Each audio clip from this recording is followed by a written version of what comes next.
പ്രിയ pastor Blessan, മാന്യ സഹോദരന്മാർ, സഹോദരിമാർ, എല്ലാവർക്കും ക്രിസ്തുയേശുവിൻ നാമത്തിൽ വന്ദനം അറിയിക്കുന്നു. और कलिसिया के पासवान को, तमाम भाई बहनों को यीशु मसीह का नाम का स्नेह वंदन। ദൈവവചനത്തെ വളരെ ഗൗരവത്തോടെ കാണുന്ന ഒരു യുവ ശുശ്രൂഷകൻ എന്ന നിലയിൽ ഞാൻ പ്രിയ ബ്ലസനെ അഭിനന്ദിക്കുന്നു. और प्रभु के वचन को बड़े सीरियसली देखता है पासवान करके मुझे पता है, इसके लिए मैं प्रभु को धन्यवाद देता हूँ। കൂടുതൽ ആമുഖമില്ലാതെ നമ്മുടെ പഠനത്തിലേക്ക് നമുക്ക് പ്രവേശിക്കാം. आगे कोई इंट्रोडक्शन के बिना हम अपने अध्ययन में आगे बढ़ेंगे। നമ്മുടെ ആളുകളുടെ പ്രസംഗങ്ങൾ ശ്രദ്ധിച്ചാൽ ഇൻട്രൊഡക്ഷന് കളയും 10-25 മിനിറ്റ്. हमारे लोगों के प्रचार को अगर देखेंगे तो इंट्रोडक्शन को ही लोग जो है 20-25 मिनट गवा देते हैं। ദൈവവചന കേൾവിയാണ് നമ്മെ ശക്തീകരിക്കുകയും രൂപാന്തരപ്പെടുത്തുകയും ചെയ്യുന്നത്. लेकिन प्रभु का वचन का सुनना जो है मुझे और आप लोगों को आत्मिक रीति से शक्ति और सामर्थ्य को देता है। ജനത്തെ വളരെ വൈകാരികമായി ചലിപ്പിച്ച ഒരത്ഭുതം കർത്താവ് ചെയ്തു. और लोगों को मानसिक तौर से हिला दिया हुआ एक मौजसा को, एक चमत्कार को यीशु मसीह ने किया। ഒരു സമൂഹത്തെ മുഴുവനും സ്പർശിച്ച ഒരത്ഭുതമായിരുന്നു. यीशु मसीह ने किया हुआ ये चमत्कार पूरे कम्युनिटी को ही हिला दिया था। 5 അപ്പം കൊണ്ട് 5000 പേരെ പോഷിപ്പിച്ച സംഭവമാണ് ഞാൻ ഓർമ്മിപ്പിക്കുന്നത്. 5 रोटी और 2 मछली से 5000 लोगों को खिलाया हुआ वो अद्भुत रीति, अद्भुत बात मैं बता रहा हूं। അത് ദേശത്തുണ്ടാക്കിയ ചലനം മറ്റൊരു സന്ദർഭത്തിൽ കർത്താവിന്റെ വാചകത്തിലൂടെ നമുക്ക് ഗ്രഹിക്കാൻ കഴിയും. और वो अद्भुत, वो मौजसा जो उस समूह में, उस कम्युनिटी में किया हुआ बातें प्रभु के वचन में हम लोग पढ़ सकते हैं। കർത്താവ് പിന്നീട് ഒരിക്കൽ ചോദിക്കുന്നു, നിങ്ങൾ അപ്പം തിന്നാനല്ലേ എന്റെ പിന്നാലെ വരുന്നത്? फिर यीशु इनको मिलकर ये पूछता है कि तुम मेरे पीछे रोटी खाने के लिए आए हैं करके। ആ വാചകത്തിൽ നിന്ന് വളരെ വ്യക്തമാണ് ആ അത്ഭുതം ഉണ്ടാക്കിയ ഇമ്പാക്ട്. तो यीशु का ये सवाल से ही हमें ये पता चलता है कि यीशु ने जो किया वो ये मौजसा जो है लेके आया हुआ इम्पैक्ट कितना था उस कम्युनिटी में, क्योंकि दोबारा दूसरा दिन यीशु को मिलने के लिए गए। എന്നാൽ ഈ അത്ഭുതാനന്തരം immediately after this event, लेकिन ये चमत्कार होने के कुछ पश्चात, कुछ बाद नहीं, immediately after that, तुरंत बाद കർത്താവ് ശിഷ്യന്മാരോട് ചോദിക്കുന്ന ഒരു ചോദ്യമാണ് നമ്മുടെ വിഷയത്തിന്റെ പഠനത്തിന്റെ തലക്കെട്ടെന്ന് പറയാവുന്നത്. और परमेश्वर यीशु मसीह ने तुरंत पूछा हुआ, अपने चेलों से पूछा हुआ सवाल है मेरे और आप लोगों का इस अध्ययन का टाइटल। ലൂക്കോസ് 9-ാം അധ്യായത്തിന്റെ 20-ാമത്തെ വാക്യത്തിലാണ്. പശ്ചാത്തലം അറിയാൻ 18-ാമത്തെ വാക്യം തൊട്ട് 17-ാമത്തെ വാക്യം തൊട്ട് നമുക്ക് ശ്രദ്ധിക്കാം. लूका रचित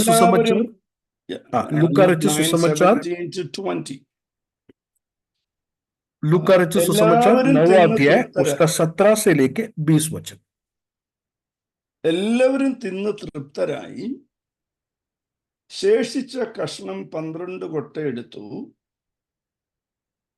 അവൻ തനിച്ച് പ്രാർത്ഥിച്ചുകൊണ്ടിരിക്കുമ്പോൾ ശിഷ്യന്മാർ കൂടെ ഉണ്ടായിരുന്നു.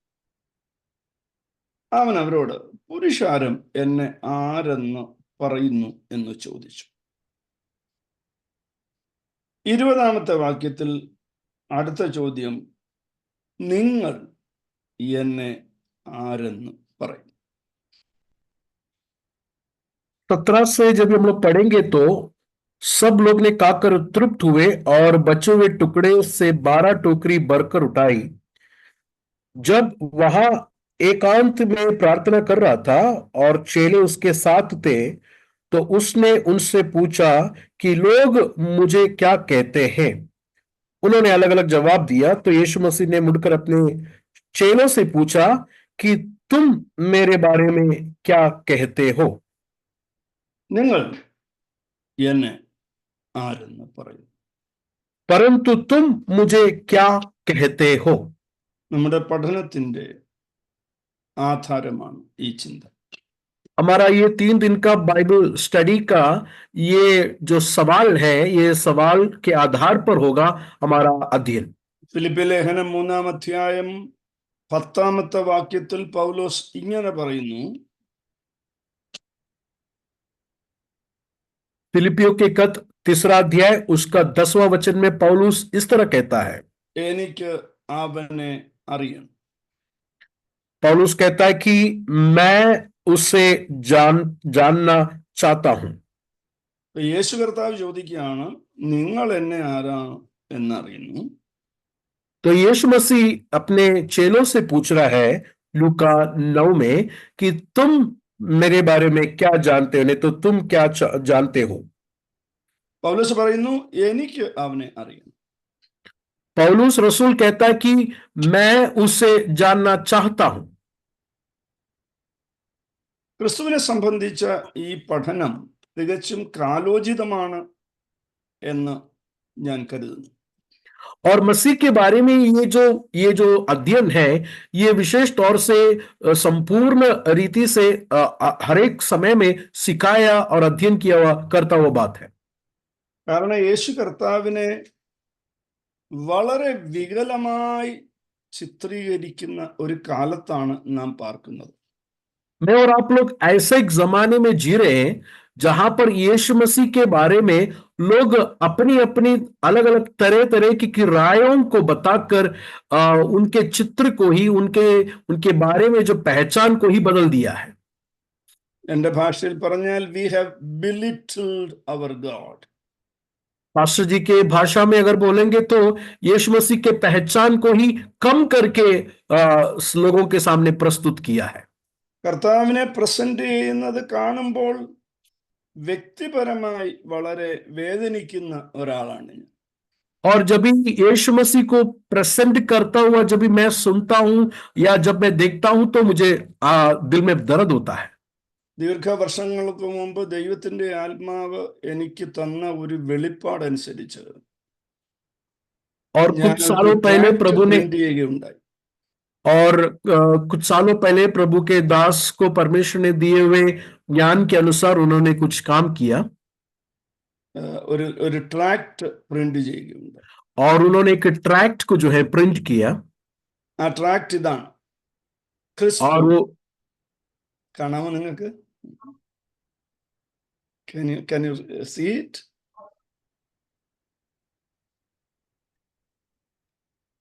കാണാൻ കഴിയുന്നുണ്ടോ?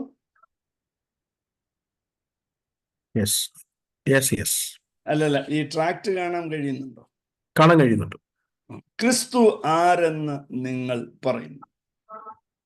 तो उन्होंने प्रभु के समझ के अनुसार उन्होंने एक ट्रैक्ट बनाया और वहां पर इस तरह एक सवाल को पूछा कि मसीह कौन है करके तुम कहते हो। കുറെ വർഷങ്ങൾക്ക് മുമ്പ് ചെയ്തതാണ്.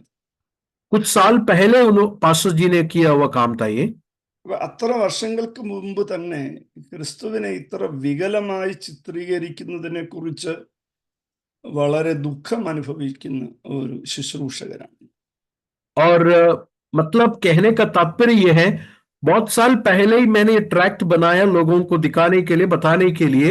मतलब उस जमाने से ही यीशु मसीह की पहचान को ही खराब करता हुआ एक दुनिया में मैं और आप लोग रहते हैं। तो ये खराब होता हुआ जब मैं देखता हूं मेरे दिल में दुख होता है।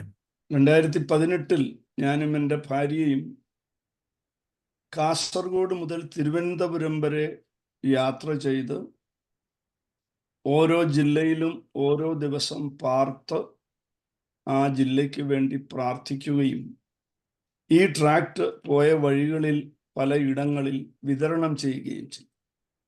और पासवान ने केरला के हर एक जिला में जाकर जो है उनके और उनके पत्नी दोनों मिलकर एक दिन एक जगह पर रहकर उस जगह के लिए प्रार्थना भी करता और ये ट्रैक्ट जो उन्होंने बनाया था लोगों को बांटते भी थे। നാട്ടുകാരെ അറിയിക്കാൻ ഫേസ്ബുക്കിൽ ഇടാൻ താല്പര്യമില്ലാത്തത് കൊണ്ട് ഇതൊന്നും നാട്ടുകാരും അറിഞ്ഞിട്ടില്ല. ये सब फेसबुक में डालकर लोगों को बताने के लिए मुझे पसंद नहीं है, इसलिए दुनिया नहीं जाना ये बात। ഇന്നത്തെ സുവിശേഷ വേല ഭൂരിപക്ഷവും മറ്റുള്ളവരെ കാണിക്കാനുള്ള സുവിശേഷ വേലകളാണ്. लेकिन आजकल के जो सारे खिदमत है या मिनिस्ट्री है, लोगों को दिखाने का मिनिस्ट्री है। പ്രാർത്ഥിക്കുന്നത് പോലും ഫേസ്ബുക്കിൽ ഇടുന്ന വികലമായ ആത്മീയതയിലാണ് നാം ജീവിക്കുന്നത്. और फेसबुक में दुआ करता हुआ वीडियो भी डालता हुआ ऐसा एक मिनिस्ट्री भी हम लोग सोशल मीडिया में देख सकते हैं। പിള്ളേര് 10 വാക്യം പഠിച്ചാൽ അതും ഇടും. और बच्चे जब भी 10-20 वचन को जब भी पढ़ेंगे तो वो वचन को भी सोशल मीडिया में डाल देते हैं।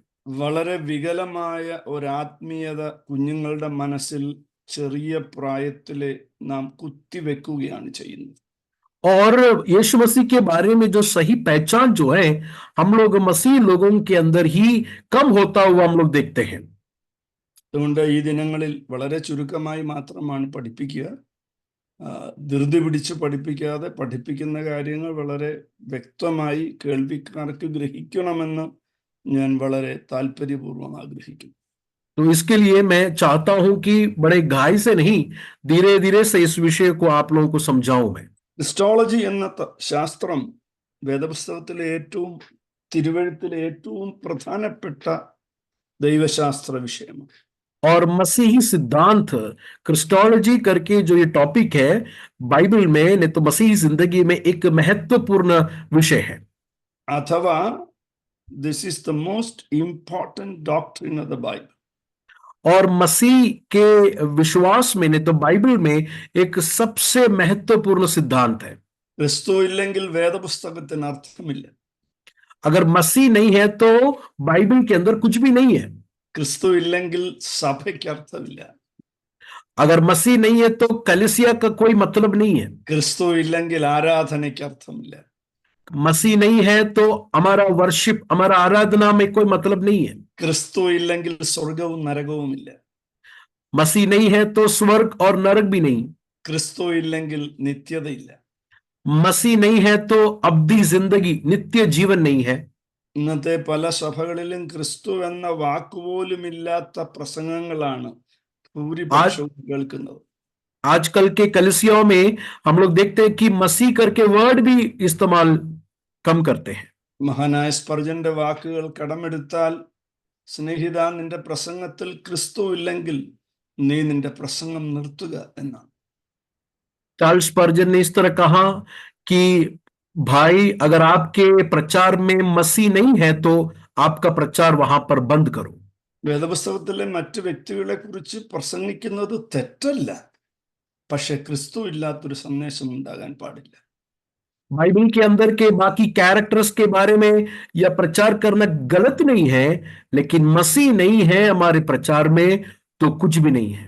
എൻ്റെ ഹൃദയത്തിലെ പ്രാർത്ഥനയും ആഗ്രഹവും ഈ പഠനത്തിലൂടെ കർത്താവിനെ കുറിച്ചുള്ള ബോധ്യവും കർത്താവിനോടുള്ള ഭക്തിയും നിങ്ങൾക്ക് വർദ്ധിക്കുവാൻ ഹേതുവാകട്ടെ. मेरा प्रार्थना और मेरा ध्यान भी यही है कि ये 3 दिन का बाइबल क्लास में मसीह के साथ का आपका पहचान बढ़े और समझ बढ़े और उनके ध्यान में मैं और आप लोग रहे। ക്രിസ്തുവിനെ ഒരാൾ പരിചയപ്പെടുന്നതിന് പല മാധ്യമങ്ങൾ ഉണ്ടാകാം. मसीह को एक व्यक्ति पहचानने के लिए अलग अलग तरीके हो सकते हैं। അത് അതിലേത് നല്ലത് എന്ന ചോദ്യം അപ്രസക്തമാണ്. उसमें कौन सा तरीका अच्छा है, यह सवाल उतना महत्वपूर्ण नहीं है। ചിലർക്ക് രോഗശാന്തിയിലൂടെ ആയിരിക്കാം കർത്താവിനെ കണ്ടുമുട്ടാൻ ഇടയാകുന്നത്. शायद कुछ लोग बीमारी से चंगाई मिलकर जो है यीशु के पास आया होगा। ചിലർക്ക് ദൈവത്തെ അന്വേഷിച്ച് ക്രിസ്തുവിൽ വന്നെത്തുന്നതാകാം. शायद कुछ लोग खुदावन को ढूंढकर मसीह के पास आए हुए लोग होंगे। ചിലർക്കൊരു പ്രശ്ന പരിഹാരത്തിലൂടെ ആകാം ക്രിസ്തുവിങ്കിലേക്ക് എത്തുന്നത്. शायद कुछ लोग जो है अपने मुसीबतों से हल मिलकर जो है मसीह के पास आए होंगे। പക്ഷേ അതാണ് ക്രിസ്തുവിനെ കുറിച്ചുള്ള അവസാന വാക്ക് എന്ന് ധരിക്കരുത്. लेकिन ऐसे अलग अलग तरीके से, अलग अलग बातों से आए हुए लोग मसीह के पास आने के बाद ये नहीं सोचना कि मसीह को मैं पूरी तरह जान लिया हूं। മഹാനായ സെയിന്റ് അഗസ്റ്റിന്റെ വാക്ക് കടമെടുത്താൽ ദൈവവചനമാകുന്ന മഹാസാഗരത്തിൽ നിന്നും എൻ്റെ ആയുസ്സിൽ ഞാനൊരു കൈക്കുമ്പിളിൽ കോരുക മാത്രമാണ് ചെയ്യുന്നത്. सेंट अगस्टिन ने इस तरह कहा कि खुदावंद का कलाम का जो समुंदर के जैसा गहरा है, उसमें से मैंने केवल आंत में लेता हुआ पानी ही मैंने लिया हूं करके उस भक्त ने कहा था। ഞാൻ കൂടുതൽ തിരുവെഴുത്ത് ഗ്രഹിക്കും തോറും ഞാൻ മനസ്സിലാക്കുന്നു എൻ്റെ അറിവ് വളരെ വളരെ കുറവാണ്. मैं जितना खुदावंद का कलाम को समझ में मुझे आता है, उतना मैं ये जान लेता हूं कि उतना मेरा समझ कम है करके। കർത്താവിനെ ഞാൻ കൂടുതൽ അറിയും തോറും എനിക്ക് ബോധ്യപ്പെടുന്നു അവിടുത്തെ കുറിച്ചുള്ള അറിവ് വളരെ കുറവാണെന്ന്. और जितना मैं मसीह को जानते रहता हूं, उतना मुझे यह समझ में आता है कि मैं उनको उतना नहीं जानता हूं करके। ചിലർക്ക് ക്രിസ്തു ഒരു വിപ്ലവകാരിയാണ്. कुछ लोगों के लिए मसीह जो है एक बड़े रेवोल्यूशन को लेके आया हुआ व्यक्ति है कर लगता है। ഇന്ത്യയിലെ ഒരു പ്രധാന രാഷ്ട്രീയ പാർട്ടിയായ മാർക്സിസ്റ്റ് പാർട്ടി അവരുടെ ഇലക്ഷൻ പ്രചരണത്തിൽ പല സാമൂഹ്യ പരിഷ്കർത്താക്കളുടെ ചിത്രങ്ങൾ വെച്ച കൂട്ടത്തിൽ ക്രിസ്തുവിൻ്റെതെന്ന് തോന്നുന്ന രീതിയിൽ ഒരു ചിത്രം വെച്ചിരുന്നു. और केरला में मार्क्सिस्ट पार्टी ने बहुत सारे ऐसे उनके महान लोगों के चित्र के साथ मसीह के जैसा रखने वाला एक चित्र को भी रखा। ചെഗുവേരയുടെ ചിത്രത്തിന്റെ തൊട്ടടുത്ത് ക്രിസ്തുവിന്റെ ചിത്രം അവർ വെക്കുന്നു. ऐसे महान व्यक्ति लोगों के बाजू में साथ में यीशु के चित्र को भी रखा करके मैं देखा। ചിലർക്ക് ക്രിസ്തു ഒരു സാമൂഹ്യ പരിഷ്കർത്താവ് മാത്രമാണ്. कुछ लोगों के लिए यीशु मसीह जो एक सोशल रिफॉर्मर है, मतलब सामूहिक रीति से नहीं तो कम्युनिटी को सुधारने के लिए आया वो व्यक्ति कर ചിലർക്ക് लगता है। ക്രിസ്തു ഒരു സാരോപദേശകനാണ്. कुछ लोगों के लिए मसीह जो है वो व्यक्ति है जो अच्छी अच्छी बातों को, तमसीलों को हमको देता है। ക്രിസ്തു ആരെന്ന് അറിയുക. लेकिन मसीह वाकई में कौन है करके हमें जानना है। യേശു ക്രിസ്തു എന്ന വാക്ക് അഭിഷിക്തൻ എന്നാണല്ലോ അതിന്റെ അർത്ഥം. क्राइस्ट का मतलब क्या है? मसीह का मतलब क्या है? मसा मिला हुआ, नहीं तो मसाहा करके है। ഒന്നും അറിയാത്ത ആളുകൾക്ക് കൂടെ ഗ്രഹിക്കാനാണ് ഞാൻ ഈ ലളിതമായ പാഠങ്ങൾ പറയുന്നത്. मैं इसके लिए इतना सिंपली बता रहा हूं ताकि अगर कोई नहीं जानते हैं तो उसको भी समझे। മിശിഹ എന്നതും ക്രിസ്തു എന്ന് പറയുന്നതും ഒരേ വാക്ക് തന്നെയാണ്. मसीहा या क्राइस्ट नहीं तो क्रिस्त दोनों एक ही बात है, नहीं तो एक എബ്രായ ही word है। ഭാഷയിൽ മിശിഹ എന്നും യവന ഭാഷയിൽ ക്രിസ്തു എന്നും പറയും. इब्रानी भाषा में मसीहा करके और यूनानी भाषा में उसे क्राइस्ट नहीं तो क्रिस्त करके कहता ഈ है। രണ്ട് വാക്കുകളുടെ അർത്ഥം അഭിഷിക്തൻ, അനോയിന്റഡ് എന്നാണ്. दोनों का मतलब यही है कि अभिषिक्त नहीं तो मसा किया गया हुआ। ക്രിസ്തുവിനെ കുറിച്ചുള്ള ക്രിസ്തു ശാസ്ത്ര സംബന്ധമായ 5 പ്രധാന ലേഖനങ്ങളാണ് പുതിയ നിയമത്തിലുള്ളത്. हमारे नए नियम में मसीह के बारे में 5 पुस्तक हैं जो मसीह के बारे में ज्यादातर हमें बताते हैं।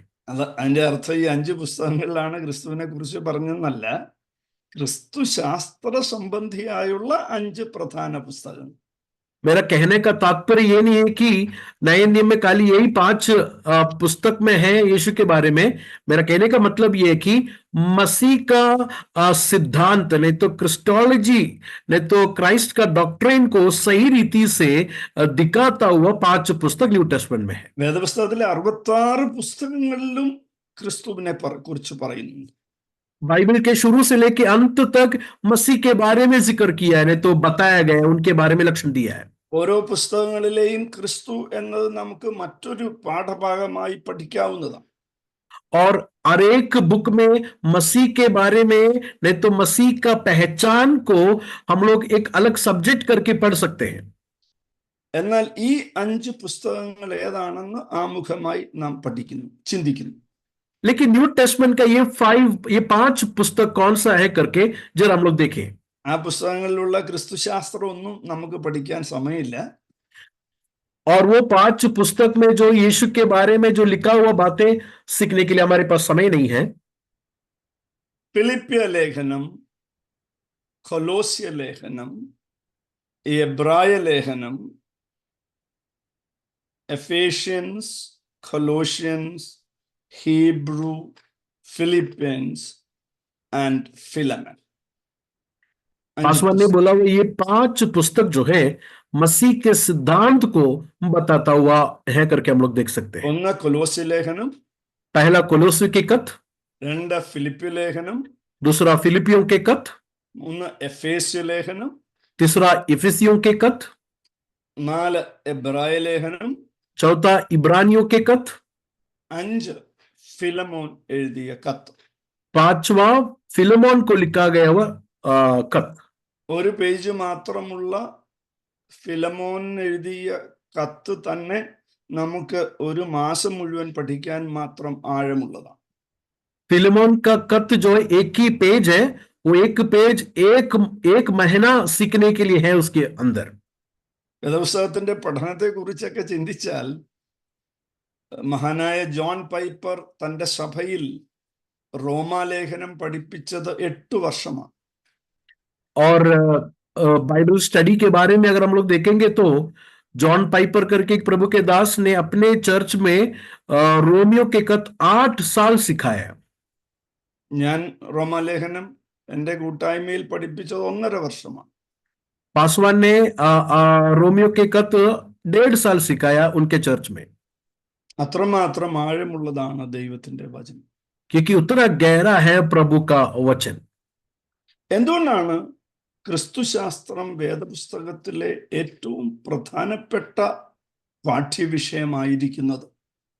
क्यों मसीह का सिद्धांत ने तो क्रिस्टोलॉजी इतना महत्वपूर्ण है बाइबल में? കാരണം മനുഷ്യന്റെ രക്ഷയുടെ കേന്ദ്രം ക്രിസ്തുവാണ്. उसका कारण यह है कि इंसान का उद्धार का मुद्दा जो है, नहीं तो इंसान का उद्धार का नजात का मेन कार्य यीशु मसीह है. യേശു രോഗസൗഖ്യം നൽകുന്നയാളാണെന്ന് വിശ്വസിക്കുന്ന ഒരാൾ സ്വർഗത്തിൽ പോകില്ല. यीशु मसीह മാത്രം വിശ്വസിക്കുന്നു. यीशु मसीह रोगियों को चंगा करता है करके खाली अगर हम लोग विश्वास करेंगे तो आदमी स्वर्ग नहीं जाएगा. യേശു അത്ഭുതങ്ങൾ ചെയ്യുന്ന ഒരു അത്ഭുത മന്ത്രിയാണ് എന്നും മാത്രം ചിന്തിക്കുന്ന ഒരാൾക്ക് സ്വർഗത്തിൽ പ്രവേശനം ലഭിക്കില്ല. अगर कोई ऐसा यीशु को देखता है कि जो अद्भुत करता है, चंगाई करता है, केवल यही विश्वास करेंगे तो आदमी स्वर्ग नहीं जाएगा. യേശു ഏകരക്ഷിതാവാണെന്ന ബോധ്യമാണ് സ്വർഗത്തിലേക്കുള്ള പ്രവേശനത്തിന്റെ അടിസ്ഥാനം. स्वर्ग में जाने के लिए सबसे फाउंडेशनल बात, बुनियाद बात यह है कि यीशु मसीह है एकमात्र उद्धारकर्ता, एकमात्र रास्ता और सत्य स्वर्ग जाने के लिए, पिता के पास जाने के लिए. ये है हमारा आधार. 2-5-6 വാക്യങ്ങളാണ് ഏറ്റവും പ്രധാനപ്പെട്ട വാക്യങ്ങൾ ഈ ചിന്തയ്ക്ക്.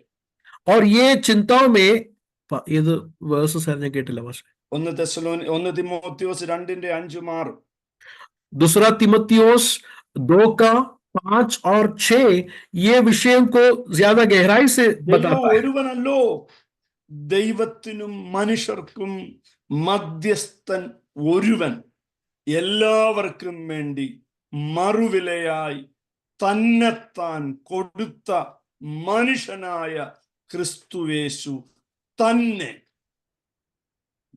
और यहाँ पर इस तरह देखते हैं कि इंसान और परमेश्वर के बीच में बिचवाई करने वाला एक ही है जो अपने आप को दाम में छुटकारे के लिए अपने आप को दिया, मसीह यीशु ही. ഈ 2 വാക്യങ്ങൾ ക്രിസ്തു മഹത്വത്തിന്റെ ശ്രേഷ്ഠമായ പ്രഖ്യാപനമാണ്. पहला तिमोथियोस 2 का 5 और 6 जो है यीशु मसीह के बारे में गहराई से सिखाता हुआ 2 वचन है. ക്രിസ്തു യേശു തന്നെ वहां पर देखिए किस तरह लिखा है कि अर्थात मसीह यीशु ही करके लिखा है। ഈ രണ്ട് വാക്യങ്ങൾ തന്നെ നമുക്ക് ദീർഘമായ പഠനത്തിന് കേന്ദ്രീകരിക്കാൻ കഴിയുന്ന വാക്യങ്ങൾ. वो 2-3 वर्ड को हम लोग गहराई से सीख सकते हैं। ക്രിസ്തുവാണ് ഏക വഴി, मसीह ये एक ക്രിസ്തുവാണ് ही रास्ता, ഏക സത്യം, मसीह ये ക്രിസ്തുവാണ് एक ही ഏക सच्चाई, ജീവൻ, ക്രിസ്തുവാണ് ഏക വാതിൽ. ക്രിസ്തു ഒഴികെ മറ്റൊന്നിനും മാനവ കുലത്തിനെ രക്ഷിക്കാൻ കഴിയുകയില്ല. मसीह ये एक ही रास्ता, मसीह एक ही जीवन, एक ही सत्ता, एक ही सच्चाई और एक ही उद्धार का बुनियाद। उनके अलावा मुझे और आप लोगों को बचाने वाला कोई नहीं है कर ये बात हम लोग समझिए। ഇംഗ്ലീഷിലെ മനോഹരമായ ഒരു പാട്ടിന്റെ വരികൾ എനിക്ക് ഓർമ്മ വരുന്നു. इंग्लिश के एक खूबसूरत एक गीत का लिरिक्स मेरे मन में आता है। I need Jesus, I need nothing else. मुझे यीशु की जरूरत है और मुझे किसी चीज की जरूरत नहीं।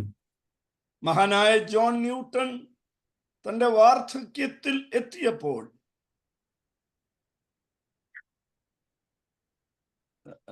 ഞാൻ പറയാൻ വെയിറ്റ് ചെയ്യണം.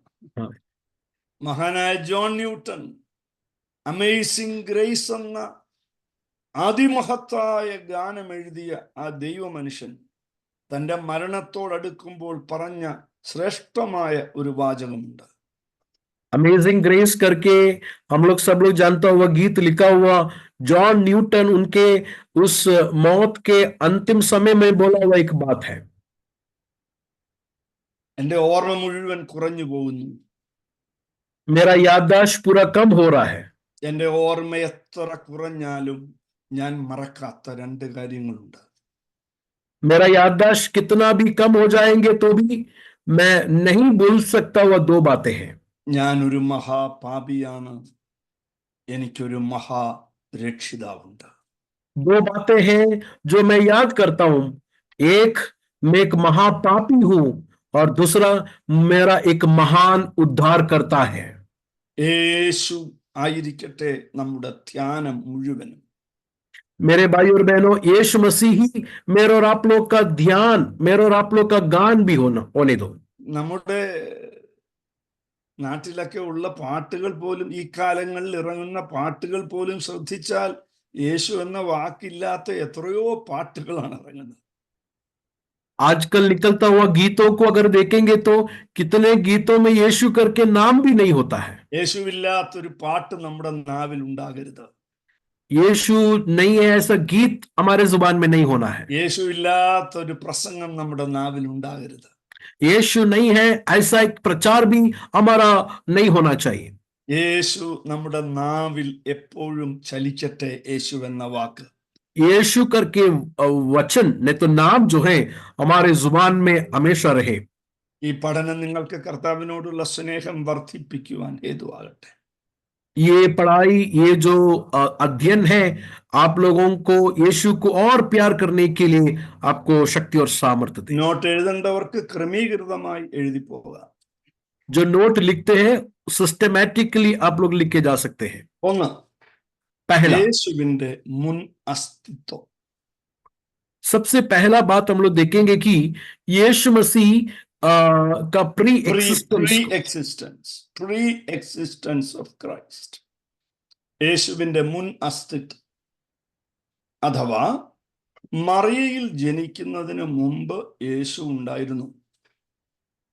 प्री एक्सिस्टेंस का मतलब मरियम जन्म होने से पहले ही यीशु मसीह था। ലോകത്തിലുള്ള എല്ലാ മഹാന്മാരും മാതാവിൽ നിന്ന് ജനിച്ചതിന് ശേഷമാണ് അവർ ഉണ്ടായത്.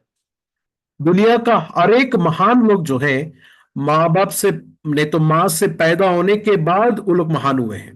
എന്നാൽ യേശു ക്രിസ്തുവിന്റെ അസ്തിത്വം മറിയയിലല്ല ആരംഭിക്കുന്നത്. लेकिन यीशु मसीह का जो मूल है मरियम से नहीं शुरू होता। എങ്ങനെയാണ് അത് തിരിച്ചറിയുന്നത്? ये बातें मैं और आप लोग किस तरह पहचानेंगे? 5 മാർഗങ്ങൾ, 5 तरीके से पहचानेंगे। നോട്ട് എഴുതുന്നവർക്ക് പ്രീ എക്സിസ്റ്റൻസ് ഓഫ് ക്രൈസ്റ്റ് എന്ന് എഴുതിയിട്ട് നമ്പർ 1 എന്ന് എഴുതാം. नोट लिखने वाले पहला heading they they, pre existence of Christ, फिर उसके नीचे 1 2 5 करके लिखिए। ഒന്ന്, യേശുവിന്റെ തന്നെ സാക്ഷ്യം, ദ ടെസ്റ്റിമണി ഓഫ് ജീസസ്. पहला जो है यीशु मसीह की खुद की गवाही, ഒന്ന്, അതിൽ ഒന്നാമത്തെ പാഠം. और उसमें और एक യേശു सब डिविजन പറഞ്ഞ है। അതിന്റെ ഉദ്ധരണികൾ, എല്ലാ വാക്യങ്ങളും നമുക്ക് വായിപ്പിക്കാൻ സമയമില്ല. ഒന്ന്, യോഹന്നാൻ 10:30. എടുക്കണ്ട പാസ്റ്ററെ, ഞാൻ തന്നെ പറഞ്ഞു. യോഹന്നാൻ 10:30, ഞാനും പിതാവും ഒന്നാകുന്നു. यूहन्ना 10:10 में यीशु मसीह कहता है कि 10:13 में इस तरह कहता है कि मैं और पिता एक है। അഥവാ ഞാൻ പിതാവിനോടൊപ്പം ഉണ്ടായിരുന്നു. उसका मतलब यह है कि मैं पिता के साथ था। 10:30 ക്ലിപ്പിലിട്ടത് 10:13 എന്നാണ്. 10:13 അല്ല, 10:30. 10:30.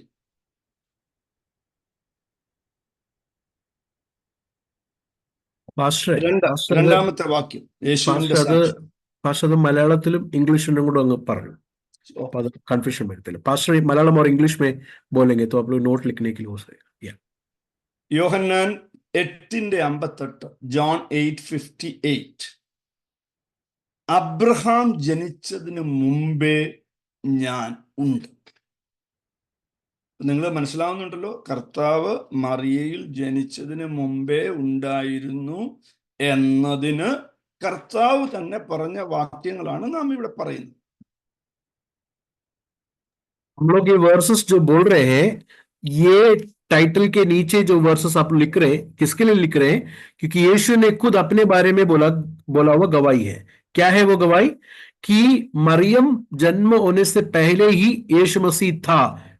ये समझने के लिए हम लोग ये वर्सेस को पढ़ रहे हैं।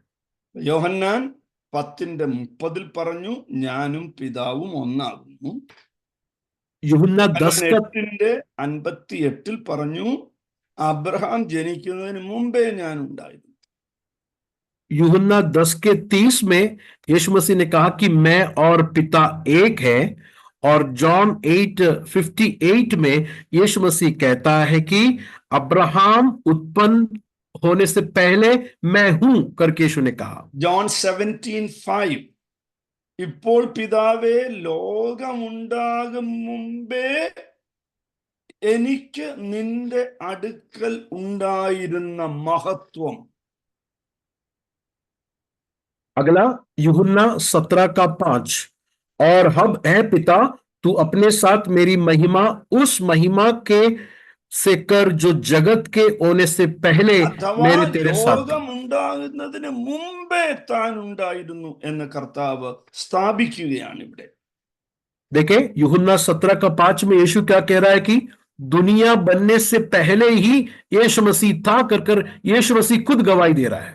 ജോൺ 17:24 കർത്താവ് വീണ്ടും പറയുന്നു, പിതാവേ, നീ ലോകസ്ഥാപനത്തിന് മുമ്പേ എന്നെ സ്നേഹിച്ചിരിക്കുന്നു.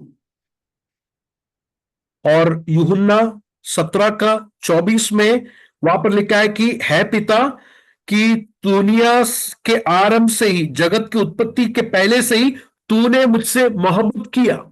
യേശു കർത്താവ് തന്നെ സ്ഥാപിക്കുകയാണ്, മറിയയിൽ ഞാൻ ജനിക്കുന്നതിന് മുമ്പേ ഞാൻ ഉണ്ടായിരുന്നു.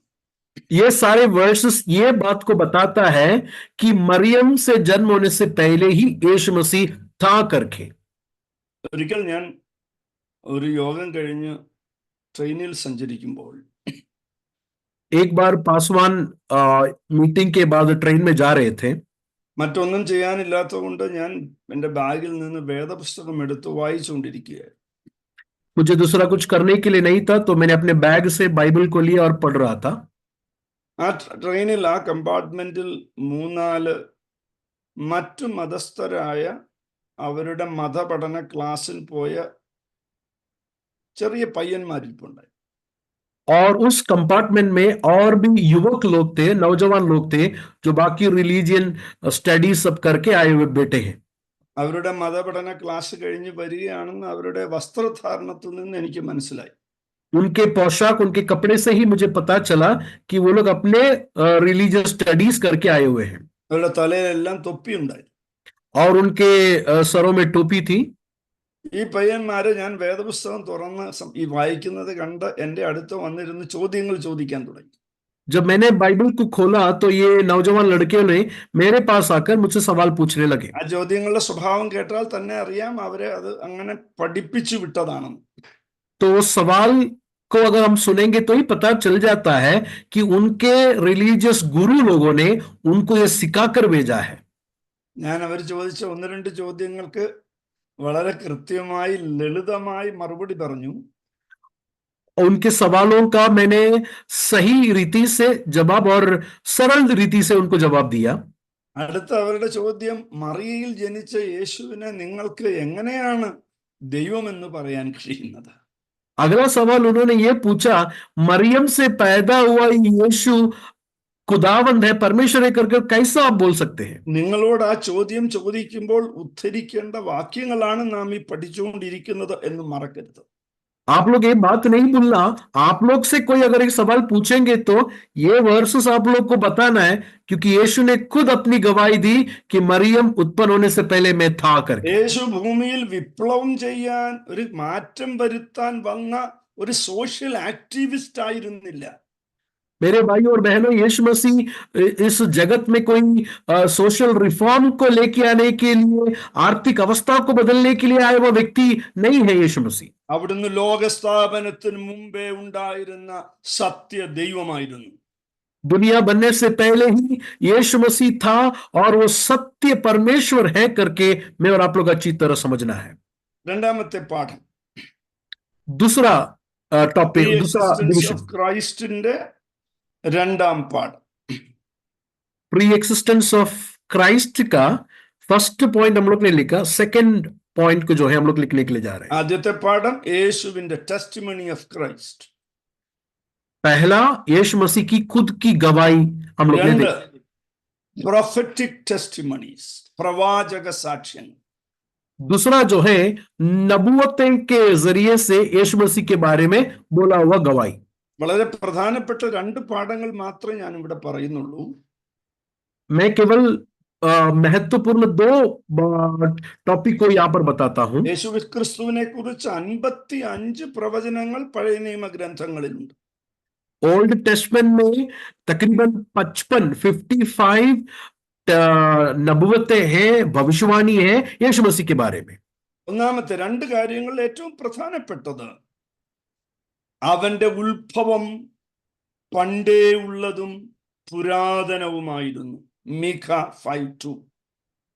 मीका 5:2 में यीशु मसीह का जन्म के बारे में, नहीं तो उनके विषय में मीका 5:2 में लिखा गया हुआ बात हम लोग देख അവന്റെ सकते हैं। ഉത്ഭവം പണ്ടേ ഉള്ളതും പുരാതനവുമായിരുന്നു. वहां पर लिखा है कि उनका निकलना प्राचीन काल से है और अनादि काल से है करके लिखा है। യേശുവിന്റെ ജനനം ബെത്ലഹേമിലാണ് എന്ന് മീഖ എഴുതിയിട്ടുണ്ട്. और मीका यीशु मसीह का जन्म बेतलेहम में करके बताया है। നാം അത് തൊടുന്നില്ല. 55 പ്രവചനങ്ങളിൽ ഒന്ന് മാത്രമേ നാം ഇവിടെ എടുത്തിട്ടുള്ളൂ. मैंने कहा ओल्ड टेस्टमेंट में 55 प्रोफेसीज है, जिसमें हम लोग एक और दो ही देख रहे हैं और उसमें है हम लोग आज देखा।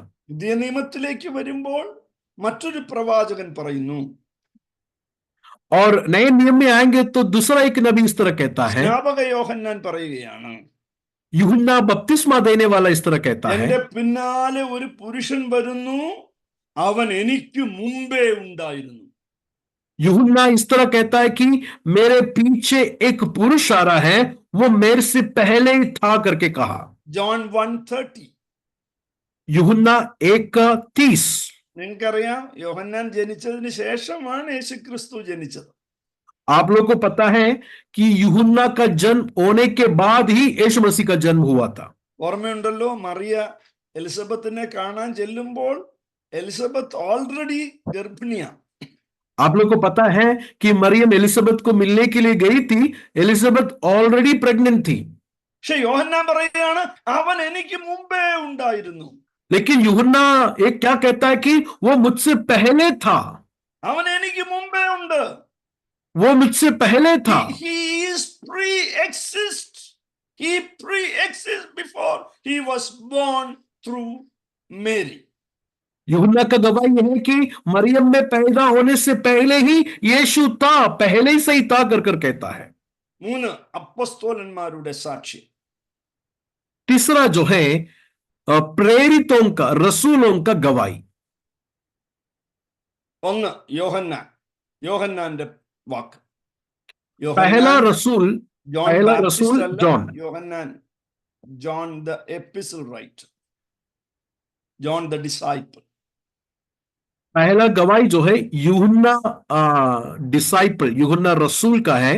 हमको मालूम है 2 जॉन है, एक यूहन्ना बपतिस्मा देने वाला और दूसरा यीशु मसीह का चेला यूहन्ना। ഈ 4 സുവിശേഷകരിൽ യോഹന്നാനെ വ്യത്യസ്തനാക്കുന്നത് യേശു ക്രിസ്തുവിന്റെ ദൈവത്വത്തെ കുറിച്ചുള്ള തന്റെ പ്രഖ്യാപനത്തിലൂടെയാണ്. 4 सुसमाचारों में यूहन्ना को इसके लिए बाकी तीनों सुसमाचार से अलग करता है क्योंकि यूहन्ना यीशु मसीह खुदावंद है कर कर गवाही देता है। യോഹന്നാൻ 1-ന്റെ 1-ാം അധ്യായം 1 മുതൽ 5 വരെയുള്ള വാക്യങ്ങൾ യേശു ക്രിസ്തു പ്രീ എക്സിസ്റ്റ് ചെയ്തിരുന്നു എന്ന് അദ്ദേഹം സംശയരഹിതമായി പ്രഖ്യാപിക്കുക.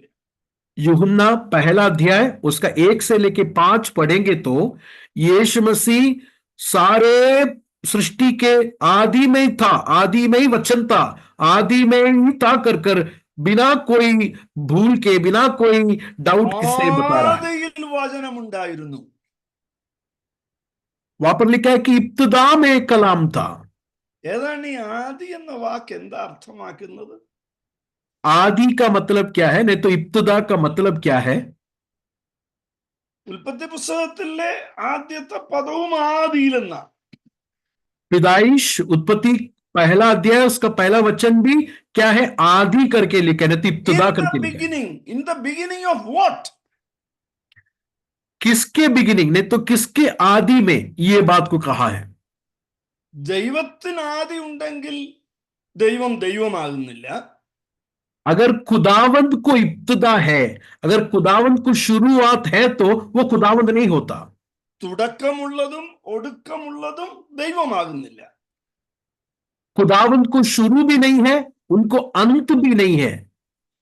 തുടക്കമില്ലാത്തതും അന്തമില്ലാത്തതുമായിരിക്കണമല്ലോ ദൈവമായിരിക്കേണ്ടത്.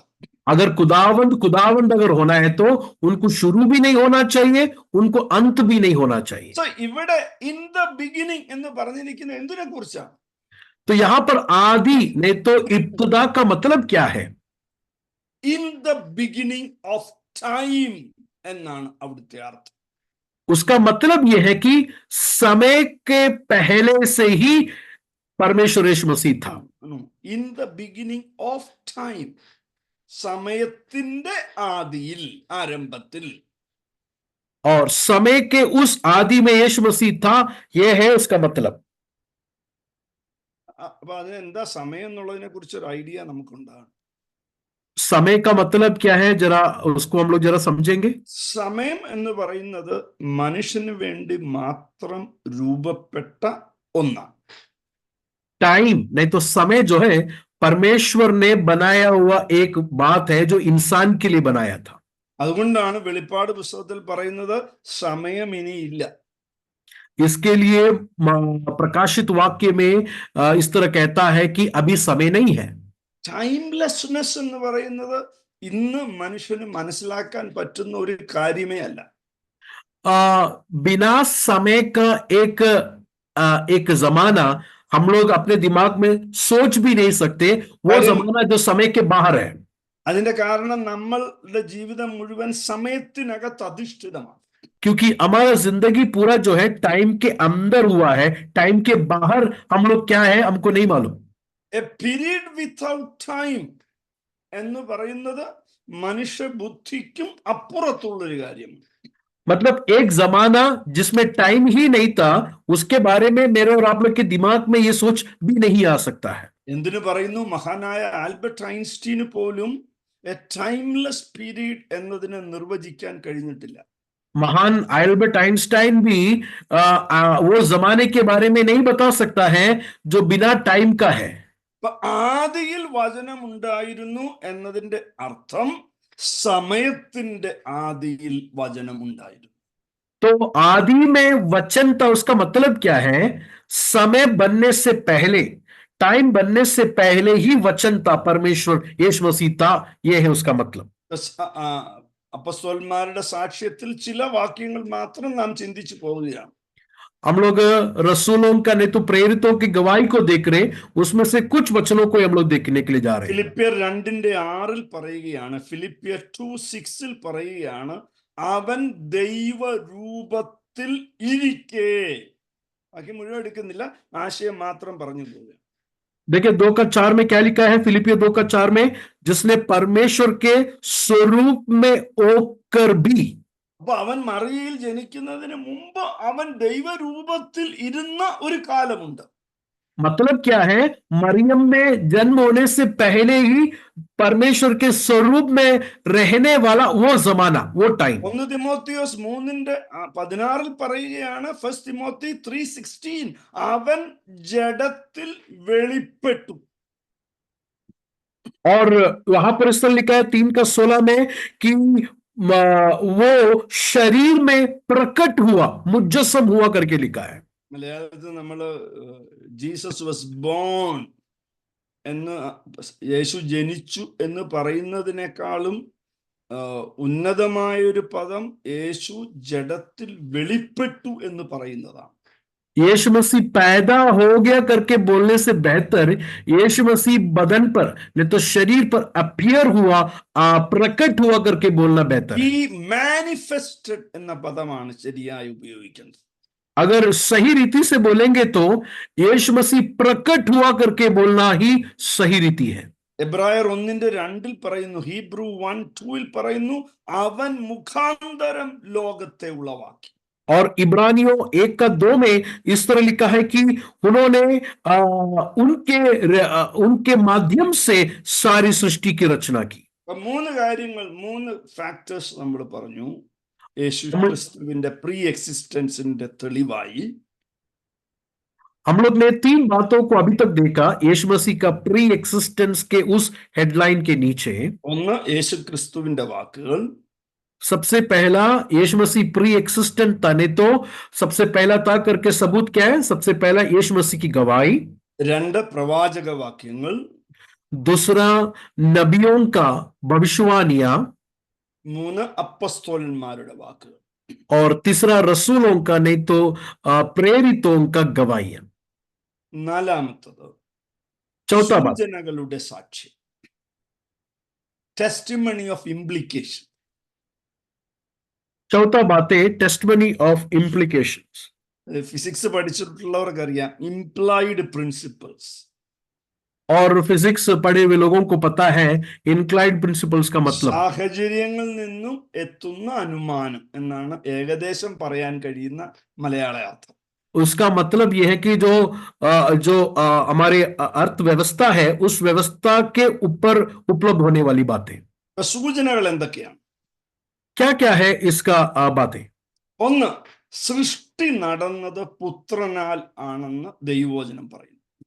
देखिए पहली बात, प्रभु का वचन हमको यह सिखाता है कि यह दुनिया यीशु मसीह के माध्यम से, नहीं यीशु मसीह से यह दुनिया की सृष्टि हुई.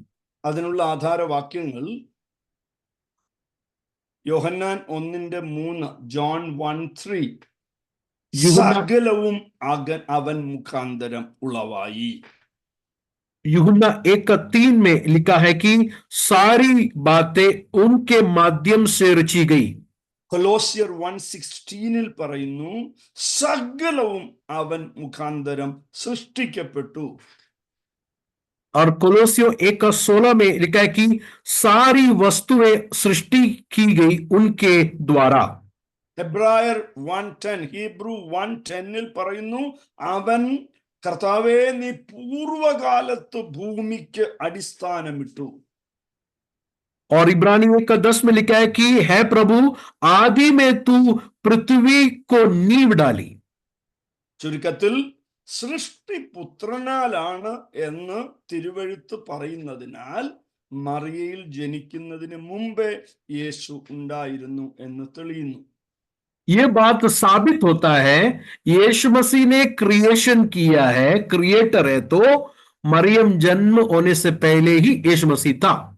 രണ്ട്, दूसरी बात യേശുവിനെ ദൈവമായി ആരാധിക്കുന്നു. दूसरी बात यह है कि बाइबल में हम लोग देखते हैं कि यीशु मसीह को परमेश्वर के रूप में आराधना करते हैं। ഹീബ്രു 1:6 പറയുന്നു, ദൈവത്തിന്റെ സകല ദൂതന്മാരും അവനെ നമസ്കരിക്കണം. और इब्रानी 1:6 में लिखा है कि कहता है कि परमेश्वर के सब फरिश्ते उसे दंडवत करें। അടുത്ത പാഠം ടെസ്റ്റിമണി ഓഫ് ഇംപ്ലിക്കേഷനിൽ യേശുവിൽ ദൈവത്തിന്റെ എല്ലാ സവിശേഷതകളും നാം കാണുന്നു. अगला जो है यीशु मसीह में परमेश्वर का सारे गुण हम लोग पाए जाते हैं। ദൈവത്തിന്റെ സവിശേഷത, ആട്രിബ്യൂട്ട്സ് ഓഫ് ഗോഡ് എന്നത് തന്നെ നമുക്ക് വളരെ ഗൗരവമായി പഠിക്കാം. 33 ആട്രിബ്യൂട്ട്സ് ഉണ്ട് ദൈവവചനത്തിൽ ദൈവത്തിൻ്റെതായിട്ട്. और परमेश्वर के गुणों को हम लोग देखेंगे तो तकरीबन 33 गुणों को जो है बाइबल में हम लोग देख सकते हैं परमेश्वर के। നാം അതിൽ വളരെ ചുരുക്കം കാര്യങ്ങൾ മാത്രം ചൂണ്ടിക്കാട്ടുകയാണ്. उसमें से मैं और आप लोग थोड़ा ही बात को देखने के लिए जा रहे हैं। ഒന്ന്, ജീവൻ. पहला जो है जिंदगी। അവനിൽ ജീവൻ ഉണ്ടായിരുന്നു. ജോൺ 1:4. यूहन्ना 1:4 में लिखा है कि उसमें जीवन था। ജീവൻ എന്നത് മനുഷ്യന് സ്വയം ഉണ്ടാക്കാൻ കഴിയുന്നതല്ല. जीवन नहीं तो जिंदगी जो है इंसान नहीं बना सकता है खुद അത് अपने। ദൈവത്താൽ മാത്രം ഉണ്ടാകുന്നതാണ്. खुदावंद ही जीवन दे सकता है। ശാസ്ത്രം എത്ര വളർന്നാലും ജീവനുള്ള ഒരു മനുഷ്യനെ സൃഷ്ടിക്കാൻ ശാസ്ത്രത്തിന് സാധ്യമല്ല. साइंस कितना भी प्रोग्रेस हो तो भी साइंस जो है एक इंसान, जिंदा इंसान को बना नहीं सकता। ദൈവത്തിൽ നിന്ന് മാത്രം ഉണ്ടാകുന്നതാണ് ജീവൻ. केवल परमेश्वर ही जीवन दे सकता है। രണ്ടാമത്തെ പാഠം, ജീവൻ കർത്താവിൽ തന്നെ ഉണ്ടായിരുന്നു എന്നതിന്റെ തെളിവ് ജോൺ 5:26 പറയുകയാണ്, ഞാൻ പുത്രനും അതിൽ തന്നെ ജീവനുള്ളവൻ ആകുന്നു.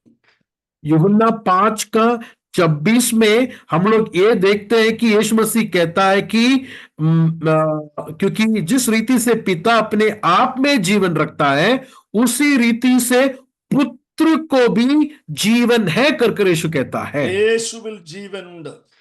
यीशु अपने में ही जीवन है। അടുത്തത് ആട്രിബ്യൂട്ട് ഓഫ് ഗോഡ്. യേശുവിൽ കാണുന്ന ആട്രിബ്യൂട്ട്സിൽ മാറ്റമില്ലാത്തവനാണ് യേശു ക്രിസ്തു. अगला एट्रीब्यूट जो यीशु मसीह में हम लोग देखते हैं कि यीशु मसीह नहीं बदलता। ദൈവത്തിന് മാറ്റമില്ല.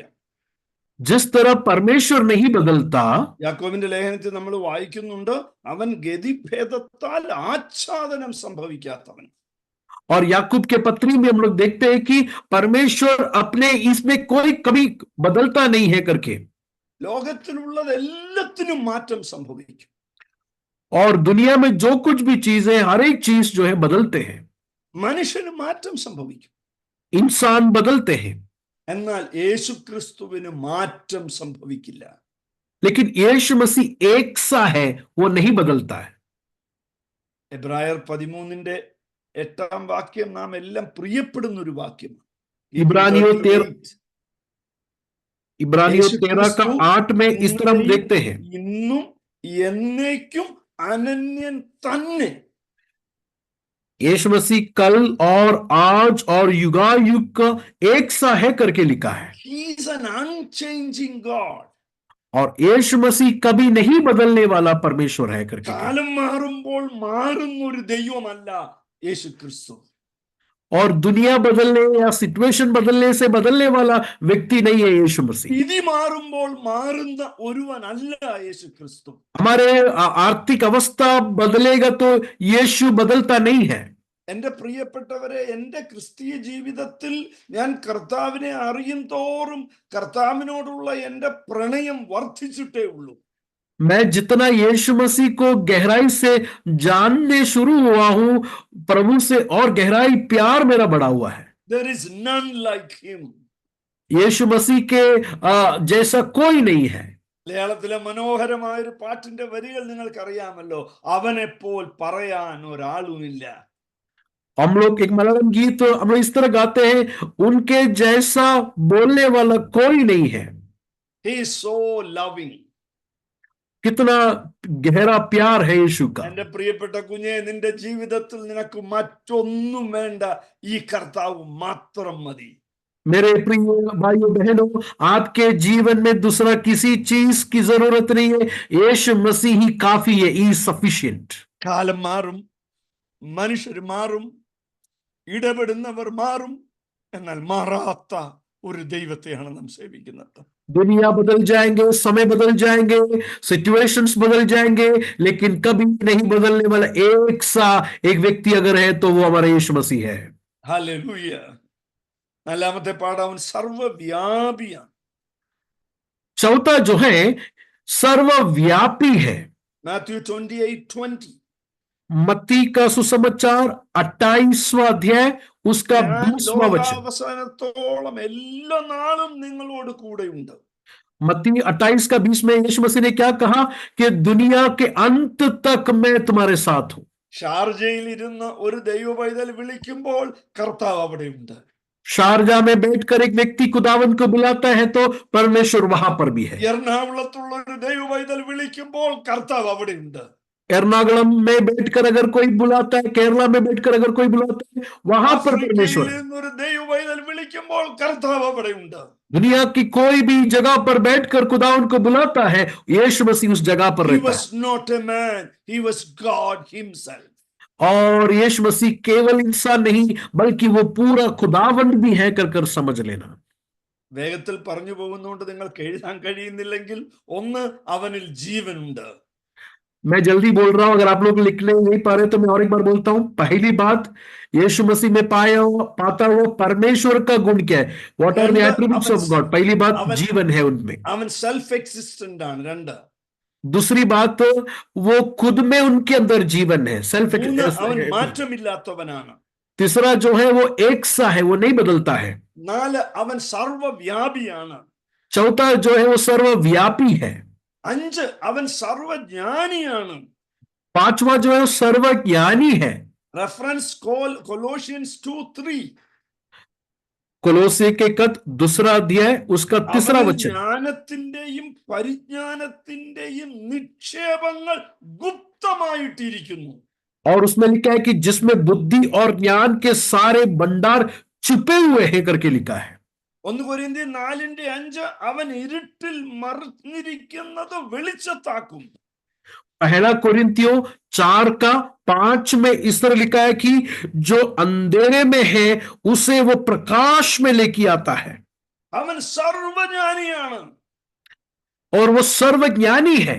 അവൻ അറിയാത്തതൊന്നുമില്ല. वो ऐसा कोई बात नहीं है जो यीशु नहीं जानता है। യോഹന്നാൻ തന്റെ സുവിശേഷം 2-ാം അധ്യായത്തിൽ കർത്താവിന്റെ ജ്ഞാനത്തെ കുറിച്ച് അതിമനോഹരമായ ഒരു പ്രസ്താവന നടത്തിയിട്ടുണ്ട്. और यूहन्ना का सुसमाचार 2 अध्याय में यीशु के ज्ञान के बारे में, समझ के बारे में बड़ी गहराई से बताया है। ഞാൻ വളരെ പ്രിയപ്പെടുന്ന ഒരു പ്രയോഗമാണത്. मैं बहुत पसंद करता हूं वो वर्ड को। ആ വാക്യം ഇങ്ങനെയാണ്, वो वचन ऐसा है। 23 പറയുകയാണ്, 25 പറയുകയാണ്. यूहन्ना 2:25 മനുഷ്യനിലുള്ളത് എന്ത് എന്ന് സ്വതവേ അറിഞ്ഞിരിക്കയാൽ തനിക്ക് മനുഷ്യനെ കുറിച്ച് യാതൊരുത്തന്റെയും സാക്ഷ്യം ആവശ്യമായിരുന്നില്ല. यूहन्ना 2:25 में देखो क्या लिखा है, मनुष्य के विषय में, इंसान के विषय में कोई गवाही उन्हें देने की जरूरत नहीं है, क्योंकि वो आप ही जानता है कि इंसान के अंदर मन में क्या है। I love that verse. मैं ये वर्स को बहुत पसंद करता हूं।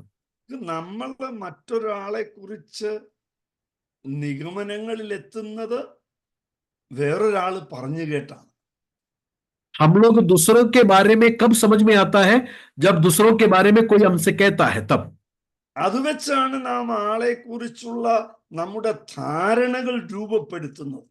और हमारे सोच, हमारे उनके बारे में जो विचार है, हमें इंफॉर्मेशन मिलने के बाद ही बनता है। ഞാൻ നിങ്ങൾക്ക് മനസ്സിലാകാൻ വേഗത്തിൽ ഒരു ഉദാഹരണം പറയാം. आप लोग को समझने के लिए एक मिसाल को मैं देता हूं। ഞാൻ ജോലി ചെയ്തിരുന്ന കാലത്ത് जब पासवान काम करते थे ഞാനൊരു ഓഫീസിൽ ട്രാൻസ്ഫർ ആയി ചെന്നു. और पासवान ऑफिस में ट्रांसफर होकर गए थे, അപ്പോൾ എന്റെ സ്ഥാനത്ത് നിന്ന് പോകുന്നയാൾ ഔട്ട് ഗോയിങ് ഓഫീസർ എനിക്ക് पासवान തന്റെ जिस ഓഫീസിലുള്ള ആളുകളെ കുറിച്ച് ഓരോരുത്തരെയും കുറിച്ച് പല അഭിപ്രായങ്ങൾ പറഞ്ഞു തന്നു. और पासवान जिस सीट में जा रहे थे बैठने के लिए, उस सीट में पहले बैठा हुआ व्यक्ति पासवान को ऑफिस के लोगों के बारे में एक नॉलेज दे रहे थे। അത് ഞാനും അയാളും മാത്രം ഇരിക്കുന്ന ഒരു പ്രത്യേക മീറ്റിംഗ്. ആ മീറ്റിങ്ങിന് വിളിക്കുന്ന പേര് എക്സിറ്റ് മീറ്റിംഗ് എന്നാണ്. और उस एक्सिट मीटिंग में जो है, पासवान और जो बाहर जाता हुआ व्यक्ति दोनों मिलकर प्राइवेटली बोला हुआ बात है। അദ്ദേഹം ഓരോ ജീവനക്കാരനെ കുറിച്ചും ഓരോ അഭിപ്രായങ്ങൾ പറഞ്ഞു തന്നു. और उस ऑफिस में एक एक लोगों कलीग्स के बारे में उनका राय को बताए थे। അതിൽ ഒരു മനുഷ്യനെ കുറിച്ച് പറഞ്ഞു അവൻ വളരെ മോശം ജോലിക്കാരൻ. एक आदमी के बारे में उन्होंने पासवान से कहा कि वो बहुत ही गंदा काम करता है, കൃത്യം സമയത്ത് വരും, ഓഫീസ് തീരും മുമ്പേ അയാൾ പോകും. और कहा कि वो सही टाइम पे आता है और टाइम के पहले निकल जाता है। ഞാൻ ഈ ചാർജ് എടുത്ത് കുറച്ച് ദിവസം കഴിഞ്ഞ് ഞാൻ ഈ ജീവനക്കാരെയൊക്കെ ഒബ്സർവ് ചെയ്യുന്നുണ്ട്. तो पासवान ने वो चार्ज लिया, सीट में गया और लेने के बाद हर एक लोगों को पासवान ऑब्जर्व कर रहे थे। കുറച്ച് ദിവസം കൊണ്ട് ഞാൻ മനസ്സിലാക്കി ഇയാൾ പറഞ്ഞതുപോലല്ല, ഈ മനുഷ്യൻ നല്ലൊരു ജോലിക്കാരനാണ്. लेकिन मैं उस व्यक्ति को जब देखा तो मुझे समझ में आया कि मेरे से पहले गए वो बंदा बोला वो जैसा नहीं है, बहुत अच्छा काम करने वाला है। മനുഷ്യനിലുള്ളത് എന്ത് എന്ന് മറ്റൊരാൾ പറഞ്ഞാണ് ഞാൻ ഗ്രഹിക്കാൻ ശ്രമിക്കുന്നത്. देखिए, एक व्यक्ति कैसा है, एक इंसान कैसा है कर अगर मुझे समझना है तो दूसरा कोई इंफॉर्मेशन देगा तो ही मैं समझ सकता हूं। നമ്മൾ സാധാരണ ഒരാളെ കാണുമ്പോൾ ചോദിക്കത്തില്ലേ ആളെ കുറിച്ച് എന്താ പറയുന്നത്? हम लोग किसी को मिलते हैं तभी हम लोग पूछते हैं ना कि उसके बारे में क्या कहते हैं, या उसके बारे में, फलाना व्यक्ति के बारे में क्या पहचान है। മനുഷ്യനുള്ളത് സ്വതവേ അറിഞ്ഞിരിക്കാൻ അവിടുത്തേക്ക് മനുഷ്യരുടെ സാക്ഷ്യം ആവശ്യമായിരുന്നില്ല. लेकिन यीशु मसीह को मुझे और मेरे और आप लोग का गवाही नहीं चाहिए, क्योंकि यीशु मसीह खुद ही जानता है इंसान के अंदर क्या है करके। നിങ്ങൾക്ക് ഈ പറയുന്നതിന്റെ ഗൗരവം മനസ്സിലാവുന്നുണ്ടോ? क्या आप लोगों को इसका गहराई को समझ में आ रहा है क्या मेरे भाइयों बहनों? നിങ്ങളെ കുറിച്ചോ എന്നെ കുറിച്ചോ കർത്താവിനോട് ആരും ഒന്നും പറഞ്ഞു കൊടുക്കണ്ട. कहने का मतलब यह है कि आपके बारे में या मेरे बारे में परमेश्वर को बताने की जरूरत नहीं है। ആര് പറഞ്ഞു കൊടുക്കുന്നതും കേട്ട് നമ്മെക്കുറിച്ച് നിലപാടെടുക്കുന്ന ഒരു ദൈവത്തെ അല്ല നാം സേവിക്കുന്നത്. दूसरा किसी का राय को सुनकर हमसे डील करने वाला परमेश्वर नहीं है यीशु मसीह, बल्कि वो खुद ही जानता है എന്തെന്ന് അവിടുത്തേക്ക് സ്വതവേ അറിയാം. इंसान के अंदर क्या है कर यीशु मसीह खुद जानता है, किसी की राय की जरूरत नहीं है। He knows in and out of me and you without anyone telling him. मेरे और आप लोगों के अंदर क्या है कर किसी की गवाही के बिना वो जानते हैं। അവനേക്കാൾ സർവജ്ഞാനിയായി ആരാണുള്ളത്? उनसे सर्वज्ञानी बड़ा और कौन है इस दुनिया में? ഒരു ദൈവിക സവിശേഷത കൂടെ യേശു ക്രിസ്തുവിൽ ചൂണ്ടിക്കാട്ടി ഞാൻ ഇന്നത്തെ ക്ലാസ് അവസാനിപ്പിക്കാം. यीशु मसीह का और एक डिवाइन क्वालिटी को, नहीं तो एट्रीब्यूट को बताकर मैं बंद करता हूं. ഏറ്റവും പ്രധാനപ്പെട്ടതെന്ന് പറയാൻ വേണമെങ്കിൽ सबसे महत्वपूर्ण इंपॉर्टेंट है ये बात। അവിടുന്ന് സർവശക്തനാണ്. अगला जो है सर्वशक्तिमान है, നമ്മുടെ सामर्थ्य। ദൈവം സർവശക്തനാണ് എന്ന് നിങ്ങൾ എങ്ങനെയാ തെളിയിക്കുന്നത്? यीशु मसीह सर्वशक्तिमान है कर कर आप कैसे साबित करेंगे? ഞാനൊരു ചെറിയ വിശ്വാസിയായിരുന്നപ്പോൾ എടുത്തൊരു പ്രധാനപ്പെട്ട നിലപാടുണ്ട്. जब ही पासवान शुरू में मसीह जिंदगी जब शुरू किया, उन्होंने ആര് പ്രസംഗിച്ചാലും അത് ദൈവവചനത്തിൽ ഉള്ളതാണോ എന്ന് പരിശോധിച്ചിരിക്കണം.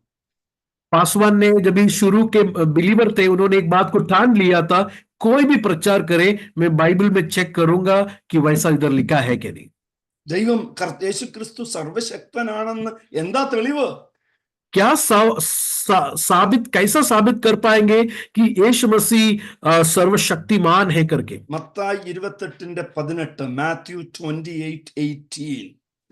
मत्ती का सुसमाचार 28वां अध्याय उसका 18वां वचन। സ്വർഗത്തിലും ഭൂമിയിലും സകല അധികാരവും എനിക്ക് നൽകപ്പെട്ടിരിക്കുന്നു.